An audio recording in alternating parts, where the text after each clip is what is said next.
Union bank of इंडियाशी संलग्न असलेल्या star union दाईची life insurance कंपनीतील एका महिला कर्मचाऱ्याने आपल्या एरिया मॅनेजरवर लैंगिक छळ, अश्लील वक्तव्ये, जबरदस्तीने जवळीक साधण्याचा प्रयत्न आणि नोकरीतून काढून टाकण्याच्या धमक्या दिल्याचा गंभीर आरोप केला आहे। या प्रकरणी हिंजवडी पोलीस स्टेशनमध्ये गुन्हा दाखल करण्यात आला। तक्रारदार महिला कंपनीमध्ये सिनियर असोसिएट म्हणून कार्यरत असून युनियन ऑफ इंडियाच्या हिंजवडी आणि वाकड शाखामध्ये विमा व्यवसायाचे काम पाहते। तिने पोलिसांना दिलेल्या तक्रारीत म्हटले आहे की जानेवारी 2026 मध्ये हिंजवडी शाखेत रुजू झाल्यानंतर कंपनीचे एरिया मॅनेजर मोहम्मद सादिक हे वारंवार वैयक्तिक संपर्क साधण्याचा प्रयत्न करत होते।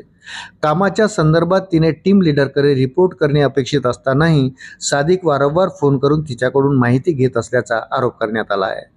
तक्रारीनुसार हिंजवडी शाखा घरापासून लांब असल्याने तिने भोसरी शाखेत बदली मिळू शकते का याबाबत सादिक यांच्याशी चर्चा केली होती। त्यानंतर 19 मे 2026 रोजी व्यवसायातील कामगिरीबाबत चर्चा करण्यासाठी तिला औंध येथील कंपनीच्या मुख्य कार्यालयात बोलवण्यात आले।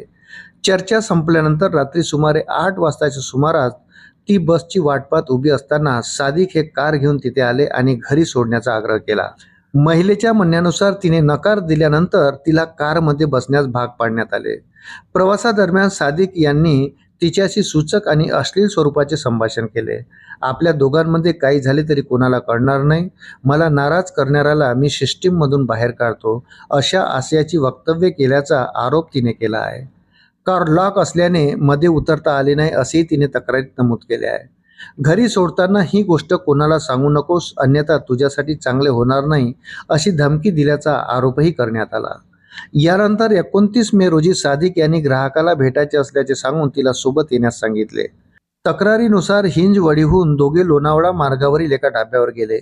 प्रवासादरम्यान सादिक यांनी कॉर्पोरेट क्षेत्रात बॉसला कसे खुश ठेवायचे हे माहीत असले पाहिजे, तू मला खुश ठेवलेस तर तुला पैशाची चिंता करावी लागणार नाही, असे वक्तव्य केल्याचा आरोप आहे। याच वेळी त्यांनी तिचा हात जबरदस्तीने हातात घेतल्याचेही महिलेने म्हटले आहे। ढाब्यावर पोहोचल्यानंतर सादिक यांनी तिला ड्रिंक घेण्याचा आग्रह केल्याचे तक्रारीत नमूद केले आहे। तिने नकार दिल्यानंतर तू खूप बोरिंग मुलगी आहेस असे म्हणत लोणावळ्यात ट्रेकिंगला जाऊ, जंगलात एकांतात फिरू आणि मजा करू, अशा प्रकारचे प्रस्ताव दिल्याचा आरोप आहे। या प्रकारामुळे घाबरलेल्या महिलेने तात्काळ आपल्या मावस भावाला फोन करून घडलेला प्रकार सांगितला। त्यानंतर कंपनीतील इतर अधिकाऱ्यापर्यंत ही माहिती पोहोचली। कुटुंबियांना प्रकार समजल्याचे लक्षात आल्यानंतर सादिक यांनी तिला तातडीने परत पुण्यात आणल्याचा दावा करण्यात आला आहे। परतीच्या प्रवासात अशा गोष्टी घरच्यांना सांगायच्या नसतात, जर तू कोणाला काही सांगितले तर तुला कंपनीत काम करू देणार नाही आणि कुठेही नोकरी करण्याच्या लायकीची ठेवणार नाही, अशी धमकी दिल्याचा आरोपही तक्रारीत करण्यात आला। महिलेच्या म्हणण्यानुसार दुसऱ्याच दिवशी ती आपल्या भावासह कंपनीच्या कार्यालयात गेली आणि वरिष्ठ अधिकाऱ्यांना संपूर्ण प्रकाराची माहिती दिली।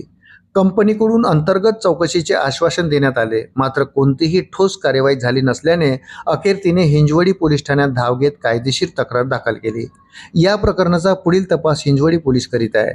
दरम्यान तक्रारीतील आरोपावर मोहम्मद सादिक किंवा संबंधित कंपनीकडून अद्याप अधिकृतरित्या प्रतिक्रिया समोर आलेली नाही। मित्रांनो, व्हिडिओ जर आवडला असेल तर व्हिडिओला लाईक करा आणि आपण जर माझ्या चॅनलवर नवीन असाल तर कृपया चॅनलला सबस्क्राईब करायला विसरू नका। भेटूया पुन्हा अशाच महत्त्वपूर्ण माहितीसोबत। तोपर्यंत धन्यवाद।